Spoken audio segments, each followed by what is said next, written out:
welcome to another episode of Piecing It Together, the podcast where we take a look at a new movie and try to figure out what movies might have inspired it. And today on the show, I am excited for this one. We are talking about Marty Supreme, the new film starring Timothee Chalamet and directed by Josh Safdie of the Safdie brothers. And this is a wild one and one of the best movies of 2025. Joining me to talk about it is M.N. Miller. And by the way, Merry Christmas, Happy Holidays, all that stuff. This is, of course, coming out Christmas week, so got to get that in there. But we got a great conversation coming up. Lots of puzzle pieces to get into for this movie. Before we get to it, I want to remind you, as always, to make sure you are subscribed to Piecing It Together wherever you listen to podcasts.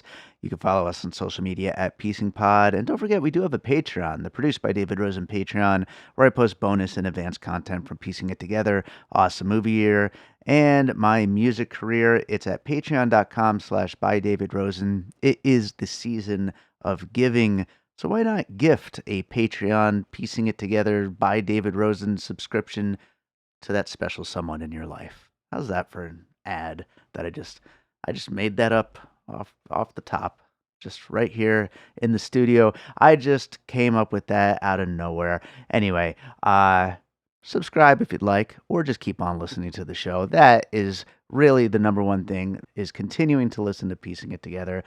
But with all that said, let's talk about Marty Supreme. M.N. Miller is here to talk Marty Supreme. How's it going, Mart? It's going great, David. How are you? I'm great. I'm excited to talk about this one. This has been one of the movies I've been the most excited about this year, and it freaking delivered. It's been a while since you were on the show, but was this a big one that you were excited about as well? You know, I had really no excitement for it, to tell you the truth. I know everyone's big in A24, but, you know, I heard about it. I had low expectations going in. I mean, it's a ping pong movie, but from the Safdie brothers. Yeah, sure. But it's so much more than that. There's like a lot of stuff going on in this movie, and I'm really excited to talk about it with you. Yeah, absolutely. And I mean, we'll talk more about the Safdies throughout this conversation, but that's the main thing that had me excited for it, because it was pretty clear that Benny was going in one direction and Josh was kind of staying in the same lane that the Safdie brothers had already been known for. And that's the thing that I wanted more of. And I know we always complain when people do the same things, but then we complain when they do different things. But at the same time, I kind of wanted more of this. Oh, so did I. It just delivered in so many ways. Comedy, excitement, drama, it was just like the total Safdie experience. Yeah, absolutely. For me, anyway. No, totally. Well, let's start getting into the puzzle pieces. What do you have for your first puzzle piece for Marty Supreme? Well, I think we both probably had this. It's the 2007 classic Balls of Fury, starring, Dan Fogler, Christopher Walken, George Lopez, Meg Hugh. I have to remember who's in it. I actually saw this movie in a drive-in and years ago, and simply it's because, it's a ping pong movie. Mm-hmm. Only other ping pong movie I can think of. I don't know if you can think of another one, but maybe this didn't do well at the box office. It tanked. It's really not that funny. It's not that good, but it really maybe blazed the way for Marty Supreme. Yeah. Probably not, but that's one of my puzzle pieces. Yeah, it's really funny, actually. Because help me out here. No, it's really funny that you're starting off with this, because I might as well get my ping pong movie out of the way then, which is a movie we covered on Awesome Movie Year on a whim. It's something that Jason Harris brought to us, and none of us liked it that much. It was fine. It's called Ping Pong Summer. And it's a very small little kind of indie comedy about an outcast kid on a summer trip with his family, and he goes to this ping pong hall basically, and ends up in the tournament, and blah blah blah. But it's not great. But neither is Balls of Fury. So we're getting both of our ping pong movies out of the way here, and we can say with some authority that Marty Supreme is probably the best ping pong movie we'll ever see. You just stole my pull quote, hopefully, on the headline of my, the best ping pong movie ever made, table tennis. Yeah. But that's kind of what my my non-serious pick because Yeah, there's a lot more serious totally. picks I have going into this because a lot of like subtext and themes in the movie that are pretty great. Yeah, 100%. Well, let's start getting into some of those. What do you got for your next? Uh, so I really like the author Philip Roth. Very kind of polarizing author. I know the Safdie brothers are heavily influenced by some of his work, and there's an adaptation of his movie called Potney's Complaint, 1972 movie. Okay. It has a lot to do with the Jewish identity, anxiety, and guilt Hmm. post World War II. A lot of subtext with that. I really, really think that's a heavy influence with this movie. Obviously, it's translated more to a mainstream type of movie with this, but I really think some of the subtext and themes, especially the main character in this movie, Timothee Chalamet, he's kind of fascinating. He's a tornado of contradictions, and Sure. that's the main character of that movie. Very similar in that way.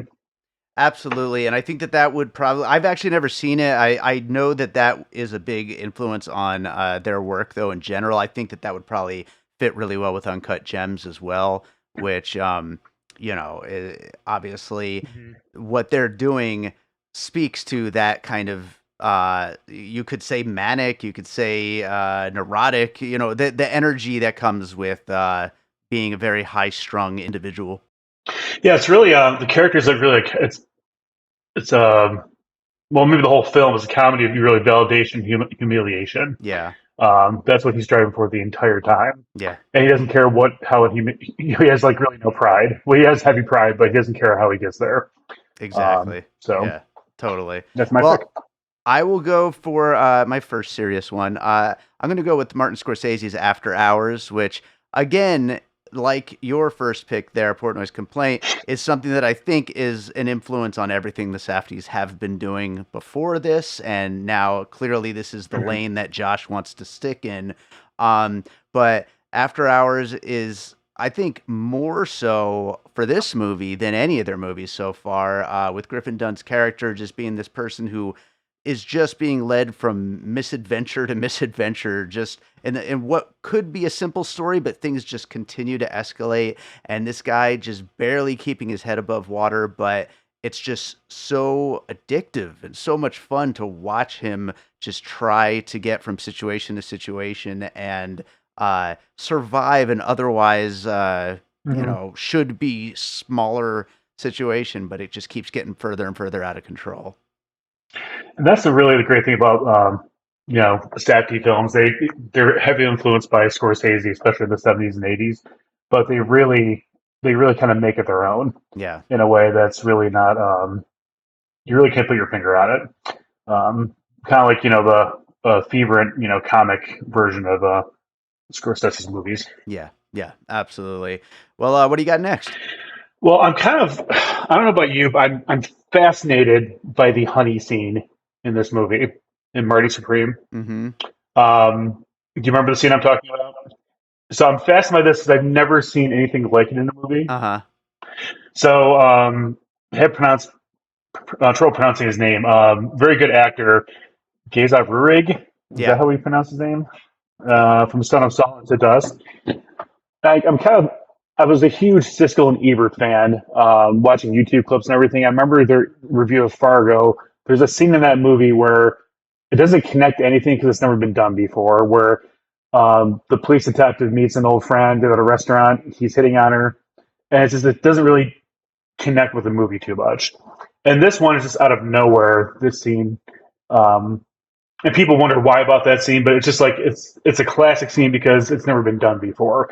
I feel like that's the same thing here with Marty Supreme because the story about his ping pong player, colleague, was in a concentration camp as a Jewish citizen and held against his will. He was sent out into the forest. He found a honey beehive and splattered himself with honey. Came back, so the other, how do we call it, people in the camp could lick it off him, Yeah, so they could get a little taste of and it's like something. a shared sustenance.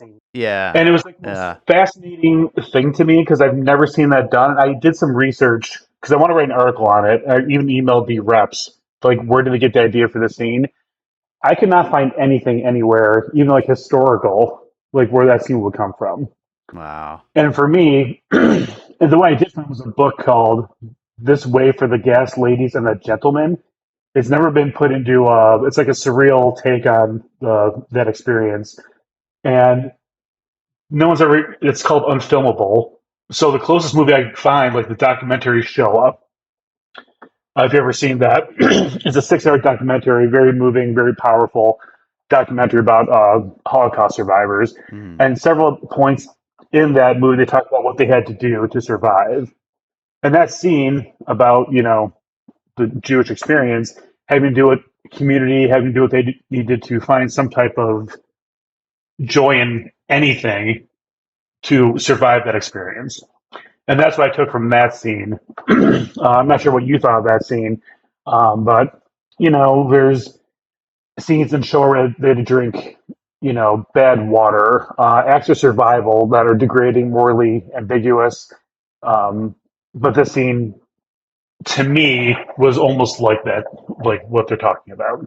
Yeah, that's really interesting, and that would be a really interesting article if you do get a chance to write that. But yeah, I think scenes like that and scenes like the one in Fargo, like even though they aren't specifically to anything related to the plot of the movie, they are just these big brushstrokes that kind of give you more insight into the worlds of these characters and where these characters are coming from and some of the things that they've even if they haven't experienced it firsthand, like the knowledge of a story like that happening is something in the head of Marty, and that story could color his experience and how he deals with the various situations he gets into. And so it's really interesting to just fill a movie with stuff like that, that like really just helps to build up everything really around it, even if it's not a part of the actual plot or anything like that. And yeah, I love that scene in Fargo. I think that scene is so fantastic, and we're getting such insight into Marge Gunderson and how she deals with people, and like it really like adds to the character. But yeah, it obviously is just this like random seeming moment in the middle of this crime thriller, and but yeah, it is a wild scene in this movie though with the honey. Great. Yeah, I just think those are deeper themes of the movie that people are like really connecting with. Mhm. Sometimes when they're watching it, some people saying like people are tweeting, it's like, oh, it's a sports movie. Like I think there's a lot more going on Yeah.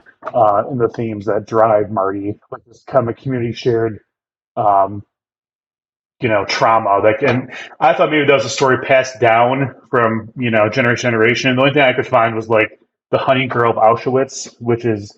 Um, a girl gets out of concentration camp and she eats too much honey, she gets sick. Mm, That's like a famous like story that's real life. mm. But this I've never seen anything or heard anything like it in a movie or in real life. So I just thought it was like a fascinating scene. I'm a big fan of that actor too. Yeah. So I thought it was great. I didn't actually recognize him until I looked it up later. Yeah, I was wondering where he was Oh because yeah, that's it. I love Two Dust. Two Dust is so damn good. It was one of my favorite movies of the year that it Oh, it's came a out. great movie. Yeah, and so I was excited that he was in this, Yeah. and then I didn't know where he was until afterwards. And I was like, "Oh God, that was him." Okay, well there we go. But anyway, yeah, great Mhm. stuff. I'll go to another piece here. I'm gonna go actually with Eyes Wide Shut for my next puzzle piece here. I think Oh, okay. I Go ahead. I think the idea of this character who wants so badly to be a part of a world that he's just never going to be a part of. And he's so willing to do anything. We talked about the like humiliation and all that kind of stuff, and he's willing to kiss any asses. He's willing to do anything he needs to do to get into this society that he is never going to be a part of. And that's something that Tom Cruise's character in Eyes Wide Shut, if he would just slow down for a second and go back to his wife and just be happy, like he could actually like not end up in all these Mhm. freaking situations he ends up in. And so yeah, that's something that I was thinking about as I think a real similarity between both of these characters that just want something that is not the right thing for them, and it was never going to work out. Like they just need to move on and kind of temper their expectations, shall we say. Mhm. No, it's a great pick. So, what do we got next then? Um, so there's a movie. I think it's a different title, but I thought it was John Cassavetes' Husbands. Okay. It's a 1970 movie. I feel like Marty Supreme feels like a direct descendant of like I don't know a John Cassavetes wet dream. It's just there's these three husbands who spiral out of control, self destruction, like men behaving badly, misbehaving, and that's deeply flawed main characters, and that's just Marty Supreme to a T. What I love like the Tim Chalamet, like all like the charming you know teen heartthrob just like goes away in this movie, and that happened with Dune is also. But this movie, like he's so unlikable. He's just not a good person, and what he does, just like he just like every move he makes, it's like it's a step forward, but it's like 35 steps back. It's like everything is a self destruction, and that movie really reminded me a lot of Husbands, his performance, the character and his performance in that. Yeah, I actually have not seen Husbands, but everything I've seen from Cassavetes so far, I've really liked, and I definitely it's on my watch list for sure. But yeah, I mean, as far as Chalamet, like he's not someone who I personally have liked that much of what he's done so far, but here he really has the moment to shine in this movie, and like you said, he's not a good person, but at the same time, he is just so freaking electric in this movie that it's one of those characters that you want to succeed just so you want him to survive anyway, just so you could see what he's going to get into next and how he's going to get through each of these things. And yeah, it's a You root for freaking him. He's character. a bad person, but you just root for him. Yeah, Yeah. yeah, Yeah, you exactly. just like for some reason you still root for him too, which is like the craziest thing. And he's just not like how and like there's other characters too that are not good people in this movie, and it's really hard to find someone to root for, honestly. Yeah, But you end up rooting for him quite a bit. 100%. Yeah. Yeah. Again, another Safdie touch there because that's something we could talk about with all of their movies, really. But I will go for another puzzle piece here. I am a proud member of the Babylon Hive, Damien Chazelle's very underappreciated modern classic of old school Hollywood. But I think Babylon 100% is going for the same idea of what Marty Supreme is doing here with the pursuit of greatness at all costs. And Margot Robbie's character, who just the idea that she couldn't succeed just never enters her mind. Like she just goes forward, forward, forward. Her Mhm. character and Marty are very much cut from the same cloth of that attitude of like, there's no way I can't win, so I'm just going for it. And again, it speaks to just how thrilling of a character it is to watch, even if some people hated Babylon. Are you a Babylon fan? I'm part of the anti-Babylon Hive. I have a Okay, jacket that probably okay, says that somewhere. that's fair. Yeah, Yeah, I'm there. just not. Yeah. Yeah, I love all his work except that movie. I'm like, I just could not get my head around it, unfortunately. all right, But I do that's like fair. the comparison. There you go. Well, let's go to another piece. What do you got next? So I never saw this movie, but I know they're a fan of it, and I did check it out this past week since watching um, Marty Supreme. Requiem for a Heavyweight, Hmm. 1962 movie, um, and I connect this to Marty and the Kevin O'Leary character, which I can't believe Kevin O'Leary from Shark Tank is in this movie, but he's not bad. Um, in the movie Marty Supreme, Kevin O'Leary is paying Marty to throw all these ping pong matches against a rival in China. And in that movie, manager who he has to face consequences when a fighter doesn't throw a fight. It's and I read that it's one of the Safdie brothers' favorite sports movies, and Mm-hmm. I honestly think this movie turns into like almost a sports classic by the end, and that's one of the themes at the end, where Marty finally, he uses people to get to that point, get his redemption, and that's one. And that's a heavy influence on this movie. Yeah, and again, I feel like we keep saying this, but like, that's a movie that I feel like came up in conversation with Uncut Gems as well. And like so yeah, like the idea that that is one of their Yeah. favorite movies, clearly its DNA is all over what they're interested in trying to put on screen with their films, and so it runs through their career a lot. I'm gonna have to check it out. I have Mhm. not seen it, so um, I will go with Catch Me If You Can for my next piece, which I actually haven't seen since the theater. So Ah, good pick. yeah, it's so good, but it's been a long time since I've seen it. But as far as a guy who's just constantly two steps ahead of everyone, whether or not he's planned properly how to get there, he's just continues to somehow make it, and it's just a thrilling thing to watch. And of course, you've got an easy comparison to make between young Timothee Chalamet, like showing off what he's capable of, and Leo really kind of breaking in that like kind of transitional era Mhm. there from being a young star to kind of taking on slightly more adult roles. And yeah, so I think there's multiple ways to really kind of put these two. And I think that people that love Catch Me If They Can will end up loving Marty Supreme for sure if they haven't seen it yet. Yeah, they even like that's kind of the last time I think Leonardo DiCaprio looked like a teen heartthrob to me. Right. Like kind of like Chalamet, like all theater, character. Um, like the boyish charm, always trying to weasel his way through scenarios and getting what he needs. So that's a great comparison. I like that. Right on. Well, what do you got for another one?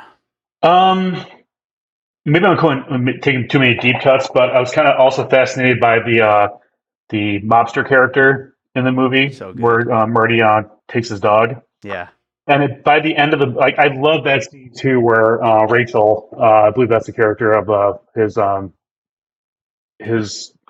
girlfriend because he's married, but the woman he gets pregnant, Yeah. who works at the pet shop. So at the end of the movie, I love that scene where she like tries to sell the dog back when she doesn't have it. Yeah. So that character is Abel Ferrara. He's a director of Sure. movies like Kings of New York and Bad Lieutenant. Yeah.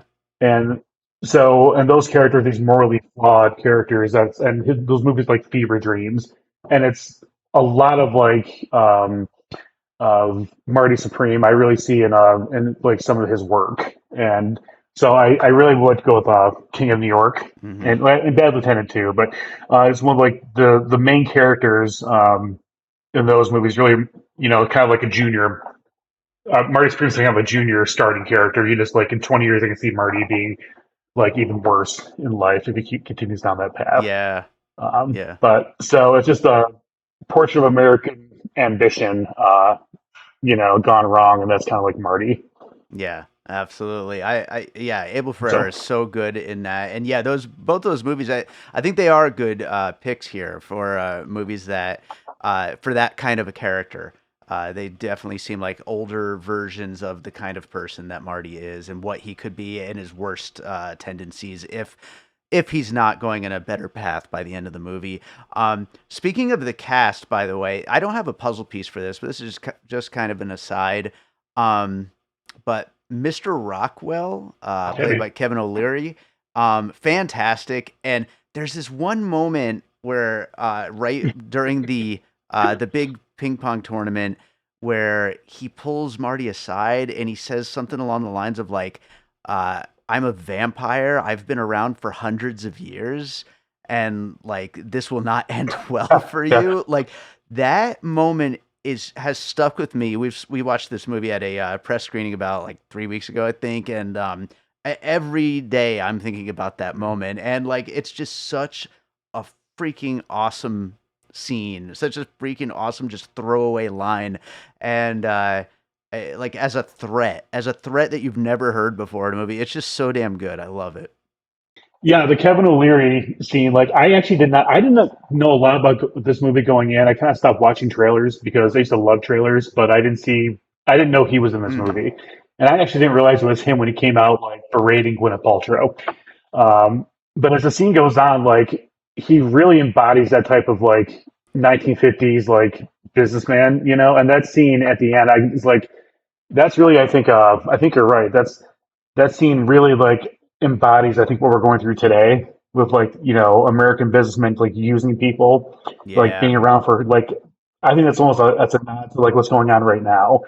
And it's like it's a really stunningly effective character and scene. Like I cannot believe how good like he actually is in this movie. He's not going to lead a movie at some point in his life, but man, that was like he's really actually pretty good in this movie, and they really knew what they were doing in Yeah. casting this film. Oh, 100%. Yeah, yeah, and Yeah, that's another thing. That's another Safdie thing, where like they're always filled with such interesting faces. Everybody in their movies, and even if they're non-actors, yeah. like whatever they need to make a really interesting looking movie filled with interesting people. But I only have one more puzzle piece. So what else do you have before we get to my last one? That's kind of it. Okay, perfect. Well, I mean, then You that's know, it. the Chinese bookie. I had that.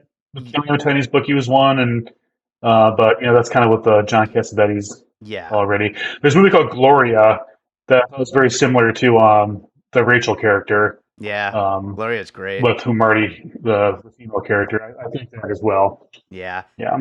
I my friend Joe Black told me to make sure I watch Cookie's Fortune, the Altman movie, before I do this episode. I did not get a chance to do that. Have you seen Cookie's Fortune?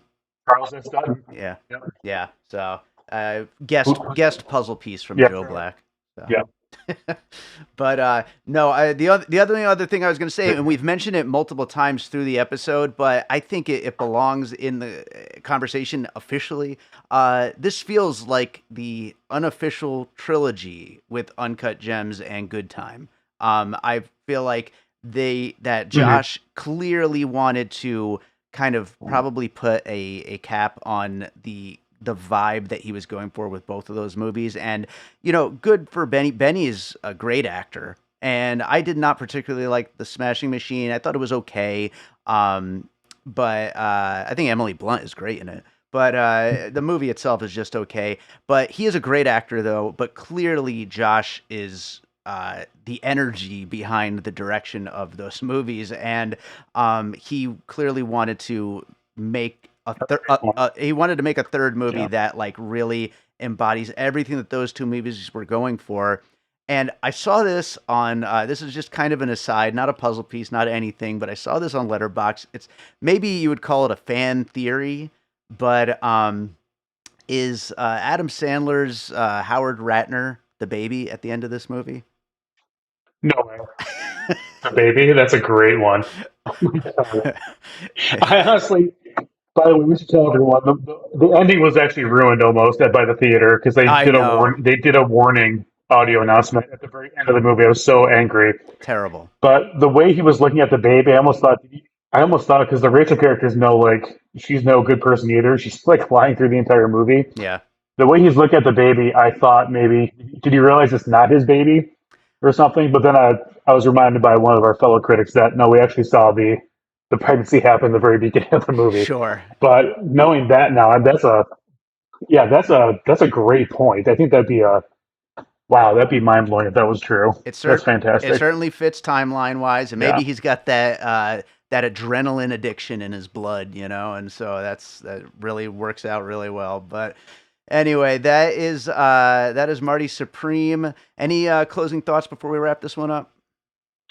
I think this movie's going to have some backlash. I think because it's got universal praise when it first released. But there's a lot of the comments or what people are making are kind of like the same. I expect some backlash, might be overhyped for some people. Hmm. But I think it's I've told you this before. I think this has been a overrated year for movies, and this is one of the first movies I've seen this year where I came out like just like I thought it was electric. Yeah. I really loved it. I think there's a lot of like deeper themes in this movie that people once they watch it a couple times will come to the forefront. Yeah, So I'm with you 100%. Yeah, and I do await the backlash, which will probably happen for sure. But any other movie you watched recently you'd like to recommend to our listeners? Zootopia 2. Oh, I all love right. Zootopia 2. There you go. For a family movie. That's not quite the double feature. I was a big fan of Train Dreams. Definitely a slower version a slower vibe than Marty Supreme. Um, the accent, it was just an accent I really liked. Surratt, I checked out last night. I know you love that movie. Yeah, Thought that was great as well. So, oh, Rental awesome. Family. Very good movie. Great, What about great. you? Lots of stuff to watch. I probably will watch Rental Family at some point. I just rewatched Materialist last night, which I loved when it came out, and I loved it even more this time. So Great song. Yeah. I can see the problem some people have with it, but I still think it's a very good, yeah, yeah, yeah, very good romantic comedy. So, definitely.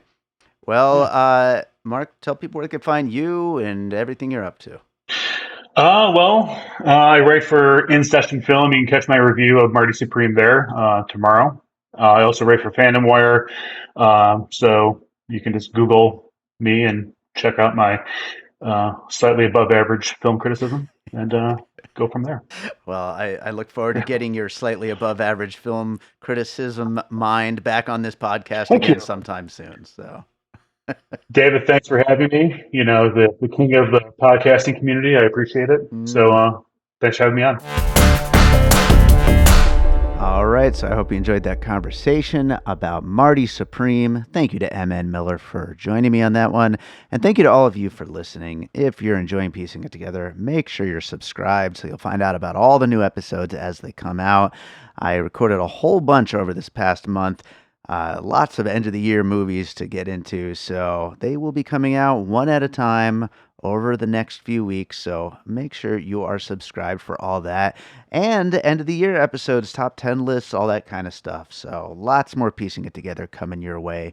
You could also follow us on social media at Piecing Pod and join our Facebook group, Popcorn and Puzzle Pieces, where we continue the conversation about all the movies we talk about here on the show. So with that said, I got to close this out with a piece of music like I always do. And you know what? I've got the perfect song to close us out with today because it is the Christmas season. And while I do have a new The Pup Pups album out right now, it's called Pup Pup Radio. You should go listen to it wherever you listen to music. 2 albums ago, I can't believe there's been 3 Pup Pups albums this year. The Pup Pups is my comedy rock group with my pets, by the way, for anyone who just happens to be listening for the first time to this episode and doesn't know what the hell I'm talking about when it comes to the Pup Pups. But it's just a silly little side project of mine. But 3 albums ago, I had on the album called Another One Already, but you just had one. There's a Christmas song called Home Alone. It's about the cats just being left home alone on Christmas when me, my wife, and our dog Harvey go on vacation. So that's this song that I'm going to close us out with to keep us in the Christmas spirit for Marty Supreme because it did come out on Christmas and this episode is coming out the day after Christmas. So enjoy Home Alone. Check out the new Pup Pups album, Pup Pup Radio, and we will be back with more Piecing It Together real soon. Just another Christmas here at our home. Mom and Dad in the door left us all alone. Outside is cold, wonder if it's gonna snow, but all we know is that we're home alone on Christmas. It's Christmas. Oh yeah, it's Christmas. And we're just some crazy kitty cats home alone on Christmas.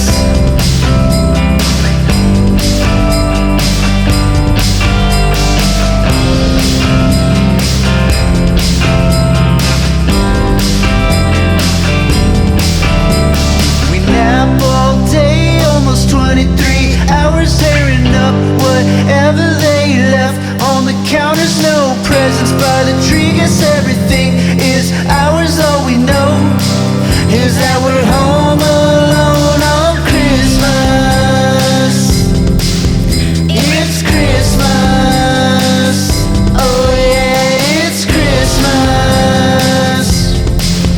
And we're just some crazy kitty cats home alone on Christmas.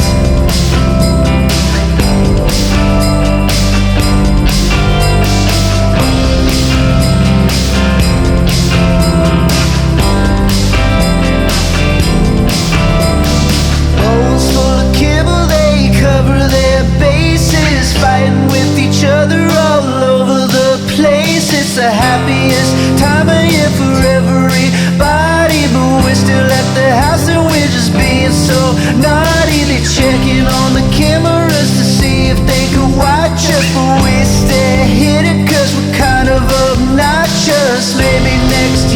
stay home and we can cuddle while it snows, and we'll all be home alone on Christmas. It's Christmas. Oh yeah, it's Christmas. And we're just a little family home alone on Christmas.